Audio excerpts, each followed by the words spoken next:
How's it going? I'm Kyle. I'm the author of the book, Riding the Pink Cloud, How to Survive and, dare I say, Enjoy Addiction Treatment. And this is going to be the most important video I'll ever make in my entire life. The realest video ever made for any person who's coming to me who's struggling with any addiction. If you're coming to me because you have an alcohol addiction, glad you're here. If you're coming because you have an opioid addiction, glad you're here. Porn addiction, glad you're here. Drug addiction of any kind. Kratom, coke, crack, pot, meth. It does not matter what you're using. So let's get that straight first. I'm not talking to any specific type of addict. And when you're new to the recovery world, that's probably what you're focused on. The differences between you and the other people in the addiction world. My thing personally was I snorted heroin, and I used to think I was different from people who shot heroin. I used to think I was different from people, but we're all so much more alike than we are different. I'm in recovery for 10 years clean. We're so much more alike than we are different. And understanding how we are alike is one of the first steps to freedom.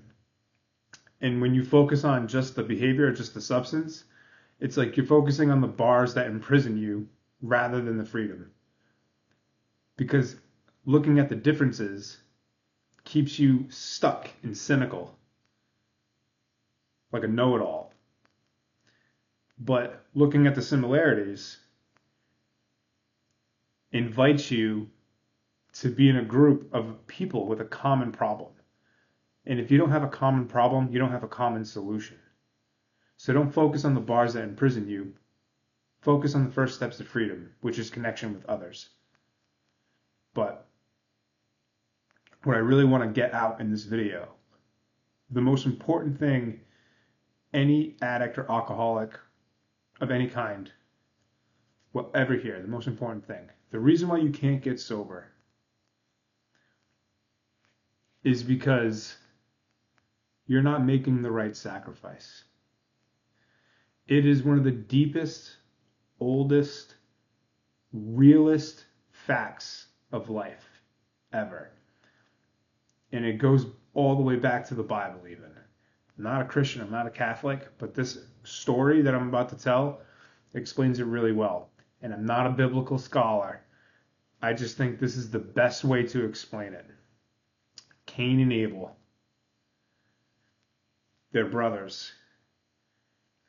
Abel is like the man. He's a natural. All the girls like him. He gets the best jobs. He's popular. He's good looking. God clearly favors him.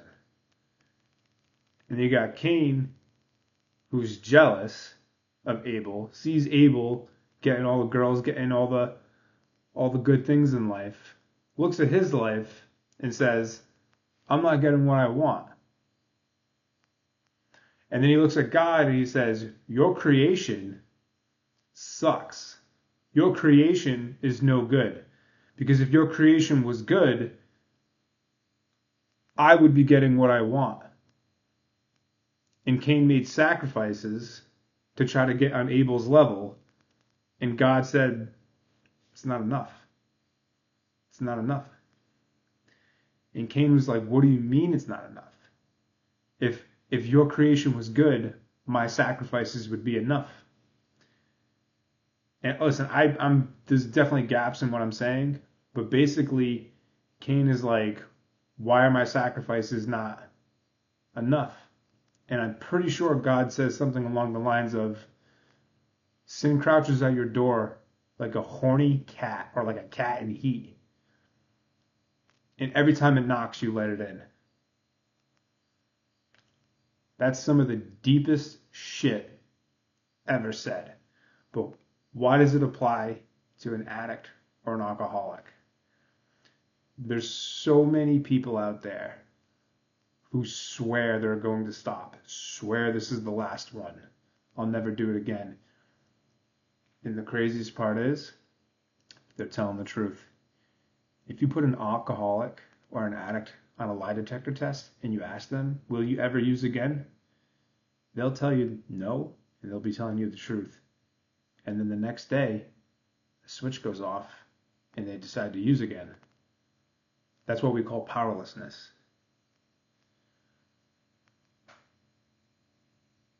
They're suffering. They want to stop, but they can't. And the neuroscientists say it's the brain reward pathway.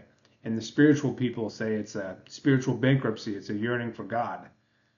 And the behavior therapists say, it's an automatic cognitive behavior structure, right? And the sociologists probably say the society around them is making them a consumer and putting them in a consumer. I don't know what people really think, but I'm going to speak directly to the addict and the alcoholic right now. Not as a scientist, not as a therapist, which I am by a trade. I'm going to talk to you as a fellow addict and alcoholic, one who wrote a book about the whole process of addiction treatment. And I'm going to ask you something. What's the one thing you don't want to do? What's the one thing you don't want to give up? What's the thing that you think that you can hold on to that when the thought of letting it go comes up, you go, nah, that can't be it. That job, that relationship, that behavior that precedes the use, that little thing. I can almost guarantee you the thing that you need to do to get sober is to sacrifice the thing that you covet. You want to get sober. You willing to pay? You have $50,000 in the bank. You want to get sober, you'll do anything. Will you give up 40,000, 30,000, 50,000? Maybe you don't have to. But if you had to, would you? Would you realize that in the grand scheme of things, that whatever you need to invest into recovery is but a droplet of water in the ocean compared to what's offered to you if you were to just let it go? What got me clean was because I made a decision to let go of my life. I said, God, take it.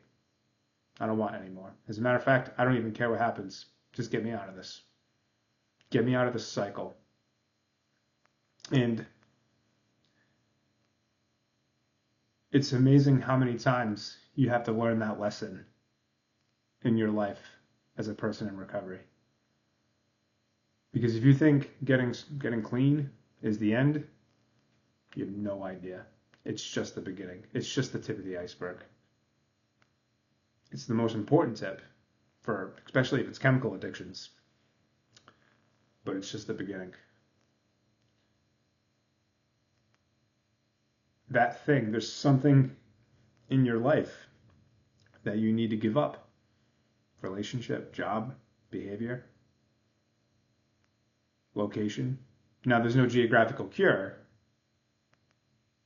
but your environment plays a role. Are you creating the environment for recovery?